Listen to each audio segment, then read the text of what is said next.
Hello bikers and bike enthusiasts, welcome to Bearded Outlaw and welcome to what is a very cold day here in northern Illinois. This is Arvin and today I'm going to be taking Raven out for a spin.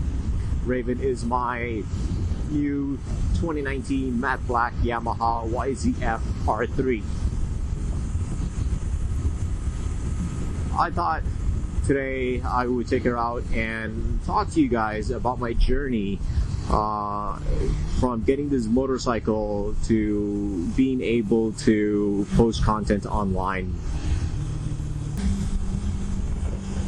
So I have been interested in motorcycles for a very long time.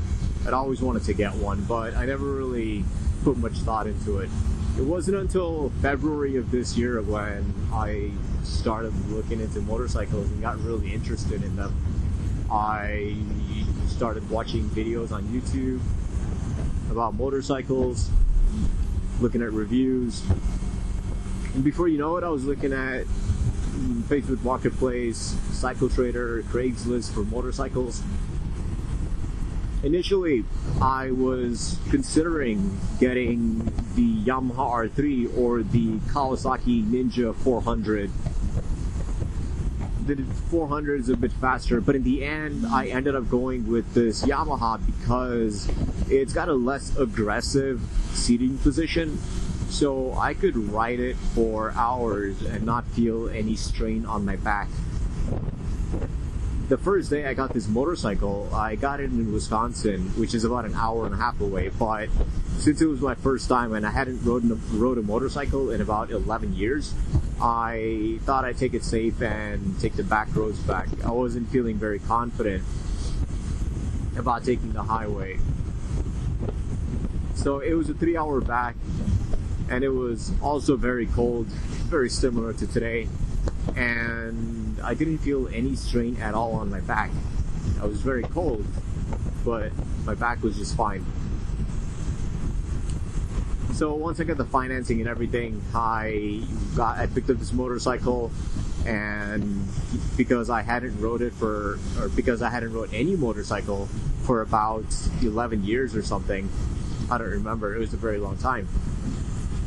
I wasn't very confident with myself, so I had the salesman ride the motorcycle out to the parking lot so I can practice. I remember, I put it into first gear and I had no problem because I've been driving a manual car for the past 4 years. I got an understanding of how manual transmission works, how the clutch works, and because of that, I was able to get it into gear and go with no problem. After practicing in the parking lot for about 5 or 10 minutes, I thought I should take it out on the street.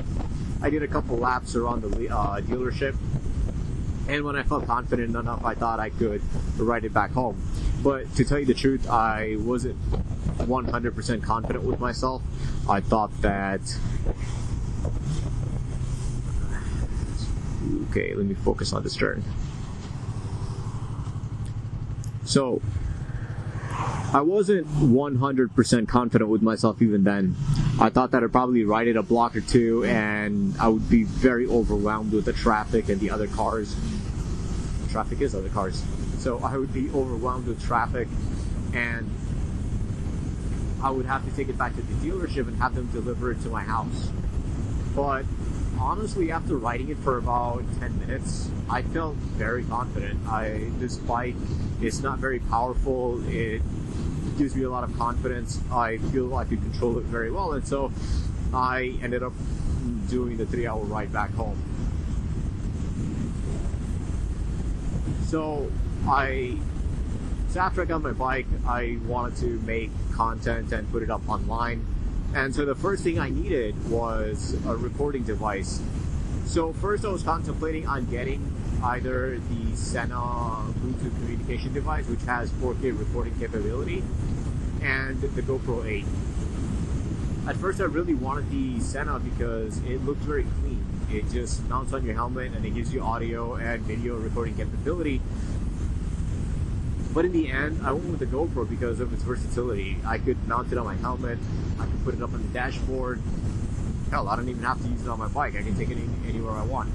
And so I'm not limited to just POV and it wouldn't even be true POV, it would be offset POV because it would be at the side of the helmet. So the next thing was audio. At first I thought, why not use a, let's see, downshift. That was good. Let's see if I can get one more. A little jerky. And one more. Ooh, that was bad. As you can tell, it's a new bike. I'm a new rider, still getting used to it.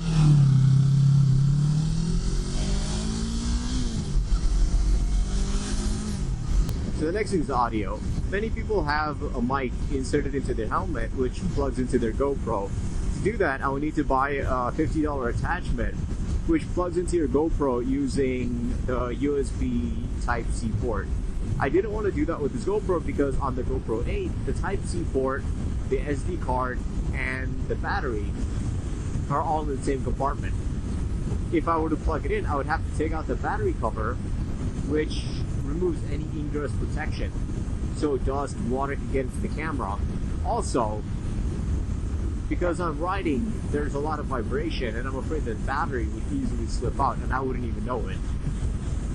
So that was not an option at all. So I thought I could use a Bluetooth headset connected to my phone and use the recorder app to capture audio. This is what I got.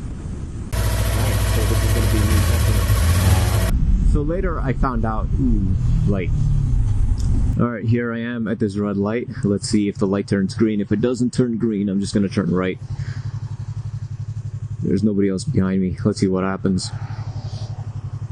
Alright, so the reason that happened with the audio, because I later found out that the built-in recorder app on my phone, it only captures audio through the built-in microphone. It does not capture audio through the Bluetooth headset that I had connected. So I needed to find another way. The next option was to get a microphone, a lav mic, and plug it into my phone. I got this Sony mic, but when I plug it into my phone thinks that it is it's a pair of headphones, and so there's absolutely no sound in my recordings at all. Apparently, I need some sort of adapter to get that to work. I did buy a Purple Panda mic from eBay. It is taking forever to get here. Hopefully, it'll get here soon. That mic, however, does have the adapter, so I should be able to plug it into my phone. So when it does get here, I will... My helmet is fogging up. Alright, that's better. So when the microphone does get here, I will test it out. I will try it. I do not think the light is going to turn green. Am I going to have to make this right turn? Let's see.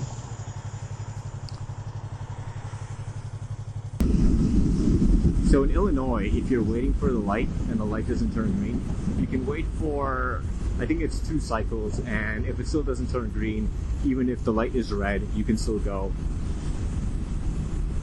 But usually the cops know which lights have the sensors, so you can't use it as an excuse. So when the mic gets here, I will make a right turn here.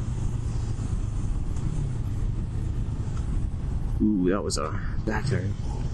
I'm still learning how to downshift. So when the mic does get here, I will test it out and see which combination gives the best audio quality. So, fellow bikers and bike enthusiasts, as I ride on this very, very cold day, and I can't feel my fingers, this vlog has got to come to an end. Remember, you don't stop riding because you get old. You get old because you stop riding. Don't stop. Before I cut this video, I'm going to leave you guys with 0 to 60. Because why not? It's my video.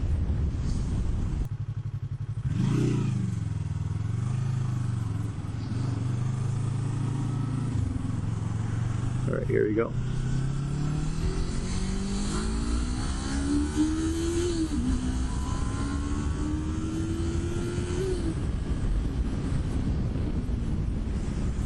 I know, shifts were bad. New bike, new rider. I'll get used to it.